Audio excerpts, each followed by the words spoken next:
नमस्कार, मैं जितेंद्र चतुर्वेदी। इस समय लुटियन टीले पर चर्चा इस बात को लेकर चल रही है कि राहुल गांधी ने 2029 से पहले ही नरेंद्र मोदी की सरकार को गिराने का फार्मूला सेट कर दिया है।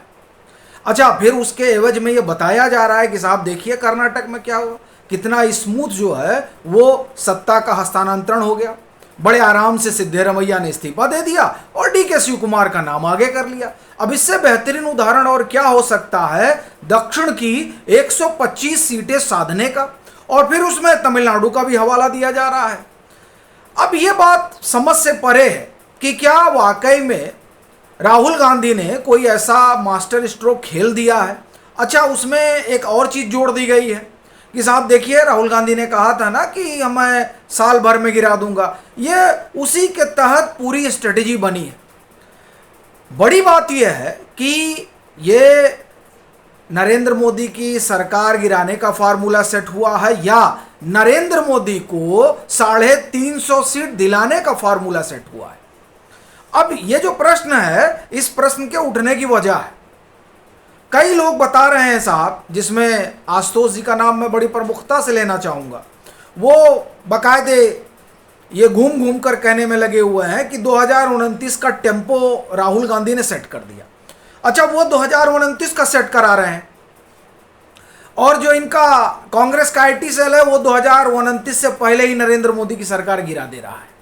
अब इन दोनों ही खाकों में थोड़ा हम समझते हैं कि असल में क्या होने जा रहा है और क्यों मैं ये कह रहा हूं कि राहुल गांधी ने जो ये राजनीतिक ब्लंडर किया है उसकी वजह से बीजेपी अगर 360 पहुंच जाए तो इसे बड़ी बात मत समझिएगा। और जब मैं बीजेपी कह रहा हूं तो माफ करिएगा, बीजेपी प्लस यानी एनडीए की बात कर रहा हूं। अब थोड़ा समीकरण समझते हैं कि किस तरह से दक्षिण की 129 सीटों का समीकरण बीजेपी के पक्ष में चला गया है कर्नाटक के एक पॉलिटिकल ब्लंडर की वजह से। क्योंकि देखिए हिंदी हार्टलैंड में बीजेपी बड़ी मजबूत है। बीजेपी की पूरी जो कोशिश है वो ये है कि कम से कम दक्षिण में कुछ किया जाए, और राहुल गांधी जो है वो गजब के राजनेता है। आप समझिए कि मैं तो कायल हो गया हूं उनका। कारण बीजेपी सोचती है कि उसको सीट इतनी आ जाए यहां से और राहुल गांधी उसको थाली में परोस कर दे देते हैं। अब थोड़ा सुनिए कैसे थाली में परोसी गई और क्या समीकरण बना है।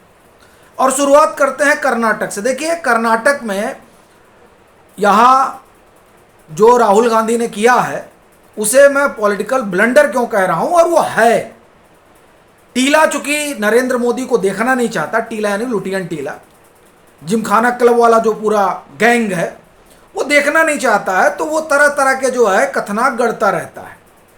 अभी जो कर्नाटक में हुआ है उसे थोड़ा आप समझिए। सिद्धरामैया ने इस्तीफा दे दिया, लेकिन इस्तीफा देने के साथ ही उन्होंने क्या किया, उन्होंने कहा कि साहब हमारे बेटा को जो है डिप्टी बनाओ। एक काम किया उन्होंने। दूसरा जो बड़ा दिलचस्प होने जा रहा है, कहा जा रहा है 4-4 डिप्टी बनेंगे।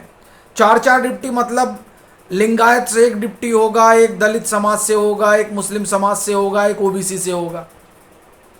ठीक है, अब आप देखिए 4 डिप्टी होने का मतलब है डीके शिवकुमार के कि कांग्रेस की जो लीडरशिप है उसको डीके शिवकुमार पर भरोसा नहीं है। और दूसरा, कांग्रेस की लीडरशिप इस बात से डरी हुई है कि सिद्धरामैया को हटाने के बाद, सिद्धरामैया से इस्तीफा लेने के बाद वो जो अहिंदा वाला समीकरण कहीं गड़बड़ा ना जाए, तो ये पहले डरे हुए हैं।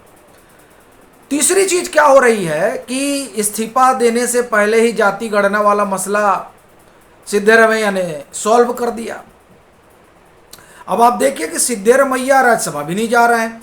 खूब चर्चा चल रही थी कि सिद्धरामैया नीतीश कुमार होंगे। उनका मैं नीतीश कुमार नहीं होऊंगा, मैं खूंटा गाड़ के बैठूंगा यहीं कर्नाटक में। अब आप देखिए कि वो राज्यसभा जाएंगे नहीं, वो विधायक के तौर पर रहेंगे। उन्होंने कहा जनता ने मैं 5 साल के लिए चुना है तो मैं क्यों जाऊं संसद। अब आप देखिए क्या दिलचस्प होने जा रहा है कर्नाटक में। कर्नाटक में कितने पावर सेंटर होने जा रहे हैं। अच्छा, कांग्रेस का कोई वहां प्रदेश अध्यक्ष भी बनेगा। कहा जा रहा है कि सतीश जारकोली बनेगा, जो भी बनेगा प्रदेश अध्यक्ष। तो एक तो मुख्यमंत्री पावर सेंटर हुआ, दूसरा प्रदेश अध्यक्ष पावर सेंटर हुआ, तीसरा कहीं जाएंगे नहीं सिद्धरमैया तो खुद पावर सेंटर हो जाएंगे, 4 डिप्टी आप बनाएंगे तो वो भी पावर सेंटर हो गए, और एक पावर सेंटर जो है वो सिद्धरमैया का बेटा होगा। तो यहां से आप सरकार चलेगी कि क्या होगा, सवाल ये है, पहली बात। दूसरी बात, जाति गणना को इन्होंने स्वीकार कर लिया है सिद्धरमैया ने इस्तीफा देने से पहले। ये जो जाति गणना है, इस जाति गणना का विरोध दो सबसे बड़ी वहां का जो बड़ा जातीय समूह है वो कलिंगा और लिंगायत करता रहा है। अब मजेदार चीज देखिए आप, अब अगर कांग्रेस उस जाति गणना को लागू करती है, वो कह रही है कि 32% आरक्षण था ओबीसी का, उसको बढ़ा के 51% करिए। अब अगर ये उसको लागू करते हैं तो वो कलिंगा और लिंगायत उसका विरोध करेंगे, और अगर नहीं लागू करते हैं तो ओबीसी अपने आप को ठगा महसूस करेगा। तो बताइए कि ये कौन सा मास्टर स्ट्रोक है राहुल गांधी का। राहुल गांधी ने असल में, देखिए, कर्नाटक में लोकसभा में इतिहास आप निकाल कर देख लीजिए, बीजेपी वहां सीटें निकालती है सारी की सारी, कोई अपवाद नहीं होता है, मतलब मैक्सिमम सीटें। अभी आप देखिए 2024 तकरीबन 17 सीटें यहां से जीते हैं, 17 से 18 सीटें, 9 सीटें सिर्फ जीत पाई है ये कांग्रेस। आप देखिए आपकी सरकार थी। तो कहना अपना यह है कि कर्नाटक के सहारे जो 125 सीट का ख्वाब, 130 सीट का ख्वाब कांग्रेस देख रही है दक्षिण में, वो तो साहब पूरा नहीं होने जा रहा है। और उसकी एक तरह से कहा जाए कि पूर्णाहुति कर्नाटक में ही हो गई सिद्धरमैया के इस दांव से। देखिए सिद्धरमैया ने फंसा दिया, ये लोग सिद्धरमैया पर चारा डाल रहे थे कि आपको तो हम राष्ट्रीय राजनीति में लेके जाएंगे। सिद्धरमैया ने कहा नहीं, हमको राष्ट्रीय राजनीति में नहीं जाना है। खैर, कहना यह है कि कुल मिलाकर कर्नाटक गड्ढमड्ढ हो गया है कांग्रेस के लिए। और यहां से क्या कहा जा रहा था कि साहब साल भर में गिरा देंगे, कहां से गिरा देंगे, कितने इनके पास विधायक, ओ माफ करिए, सांसद हैं। ठीक है, तो कर्नाटक तो एक तरह से कहा जाए कि राहुल गांधी ने अपनी होशियारी में गंवा बैठा। अब दूसरी चीज देखिए, ये तो बाजी हार गए ये। इधर क्या हो रहा है, चंद्रबाबू नायडू ने कहा है कि भैया महिला आरक्षण बिल तो संसद में पास नहीं होने दिया विपक्ष ने, तो अब मैंने ये सोचा है कि मैं अपनी पार्टी में इसे लागू करने जा रहा हूं। ये आप समझिए कि दक्षिण का सबसे बड़ा गेम चेंजर होने जा रहा है, चूंकि एनडीए का घटक दल टीडीपी, चंद्रबाबू नायडू ये कह रहे हैं कि हम अपनी पार्टी में लागू करने जा रहे हैं 33% महिला आरक्षण का कांग्रेस लागू करेगी। कांग्रेस जो है ढपली लेके पहुंच जा रही है बजाने के लिए कि साहब हमने ही किया है, आपने क्या किया, आप अपनी पार्टी में लागू कर दीजिए, सारे बवाल खत्म हो जाए। सो वो अपनी पार्टी में लागू नहीं करेंगे। तो चंद्रबाबू नायडू ने एक काम ये कर दिया है। तो साहब जिस आंध्रा से इन लोगों को आशा थी कि जगन के साथ कुछ खिचड़ी उचड़ी पका के और चंद्रबाबू नायडू यानी वहां एनडीए को कुछ डंट लगा पाएंगे, उसकी संभावना तो खत्म हो गई है। और वैसे भी ये ध्यान रखिएगा कि थलपति विजय की जीत ने यह साफ कर दिया है कि पवन कल्याण आंध्र प्रदेश और तेलंगाना का सबसे बड़ा चेहरा बनकर उभर रहे हैं, और साथ में उनके चंद्रबाबू नायडू खड़े हैं। यानी आप देखिए कि जो कम्मा और कापू मिलने के बाद तेलंगाना और आप आंध्र मिला लीजिए तो 40 सीटों के आसपास, 42 सीटों के आसपास का मामला बनता है। ये 42 सीटें जो है ये कांग्रेस के हाथ से यूं ही फुर्र हो गई। तो 42 इधर गया, और उसके बाद में आप देखिए 28 सीटें जो है वो कहां है, कर्नाटक में 28 वो गई। और यहां कहा जा रहा है कि साहब वो तो 125 का गेम प्लान सेट कर रहे हैं। अब आप देख लीजिए 42 और 28 कौन सा गेम प्लान सेट हो रहा है, ये समझ से परे है। 70 सीट तो ऐसे ही बीजेपी ने झटक ली, राहुल गांधी की समझदारी और एनडीए के दांव से। अच्छा, और रेवंत रेड्डी साहब देखिए वो क्या करेंगे ये कहा नहीं जा सकता है। हो सकता है वो लॉयल रहें और अपनी पार्टी में रहें, लेकिन पीएम ने तो दांव खेल दिया है 10 मई को। उन्होंने बोला कि हमारी तरफ आ जाओ, ज्वाइन कर लो रेवंत रेड्डी से। रेवंत रेड्डी चंद्रबाबू नायडू के पुराने शिष्य हैं और एक दौर में परिषद के भी हुआ करते थे, तो एक तरह से कहा जाए कि उनकी घर वापसी भी हो सकती है। मैं नहीं कह रहा हो सकती है, मैं तो संभावना जाहिर कर रहा हूं। मैं कहना आपसे ये चाह रहा हूं कि जो लोग 125 सीटों का गेम सेट कर रहे हैं, आप देखिए कि 70 तो ऐसे ही फुर्र हो गई हैं।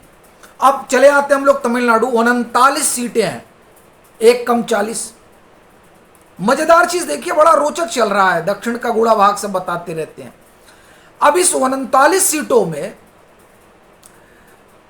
सारी सीटें तो किसके पास है? 22 सीटें जो है वो डीएमके के पास है। ये हाल है साहब, 22 सीटें डीएमके ने रखी हैं। बिना डीएमके के कांग्रेस की वहां दाल नहीं गलती है। अच्छा, अभी वो टीबीके के साथ है। तो अब बड़ा प्रश्न ये है कि जो लोग कह रहे हैं कि वो साल भर में गिरा लेंगे, तो कहां तमिलनाडु से उनके पास कौन आ रहा है? तमिलनाडु में तो कुछ है नहीं उनका, जो है डीएमके का है। डीएमके एनडीए के साथ खड़ा होना चाह रहा है, तो समीकरण बन कहां से रहा है? अभी एक साल का अगर गिराने वाला मसला करें तो, और अगर आप 2029 के लिहाज से देखें तो देखिए 2029 के लिहाज से एक बात बड़ी साफ दिखाई दे रही है कि डीएमके जो है वो, इसकी संभावना ज़्यादा है कि वो एनडीए के साथ खड़ा हो। यह बात ठीक है कि वो सनातन विरोधी हैं, लेकिन सनातन विरोधियों का क्या हाल हुआ है वो फिलहाल के चुनाव में दिखाई दे रहा है। 4 लोगों का नाम हमने आपको पहले के कार्यक्रम में बताया था। तो अभी जो दक्षिण का गुड़ा भाग है, तो 70 हमने आपको वो बताया, और आप 39 सीटें यहां ले लीजिए। अब ये जो आप 39 सीटें यहां ले रहे हैं और एक 40, 109 सीट तो यही हो गई। 109 सीट हुई ना। केरल की मैं बात नहीं करता, केरल में बीजेपी का कोई नाम लेवा नहीं, मैं उससे सहमत हूं। वो 20 सीटें हम जाने देते हैं, और उस 20 सीट में कांग्रेस सरकार बना लेगी। वो कांग्रेस जब भारत जोड़ो यात्रा निकाली थी तब भी वो सरकार बना ले रही थी उसी 20 में।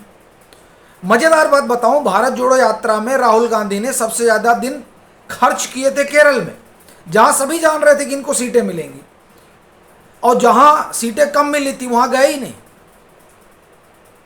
गुजरात को छूते हुए निकल गए थे, महाराष्ट्र को छूते हुए निकल गए थे। बहरहाल अपना कहना यह है कि जो अभी कसीदे पढ़े जा रहे हैं और जो कसीदे गढ़े जा रहे हैं, उस पूरे क्राइटेरिया में कम से कम राहुल गांधी मुझे तो कहीं नहीं दिखाई दे रहे हैं कि उन्होंने कोई बड़ा मास्टर प्लान बना दिया हो, और जिस मास्टर प्लान में नरेंद्र मोदी और अमित शाह फंस गए हो। अलबत्ता मुझे यह लग रहा है कि जो टोली राहुल गांधी को बैठकर सलाह दे रही है, वो टोली दरअसल जमीन से कोसों दूर है, और उसे जो जमीन पर घट रहा है वो दिखाई नहीं देता है। वो बताने में लगी हुई है राहुल गांधी को, वैसे ही जैसे आईपैक को बताया ये जाता था कि इस विधानसभा में आपकी 10,000 वोट आपका माइनस हो रहा है, और वो टीएमसी को लिखकर देता था कि 20,000 प्लस हो रहा है।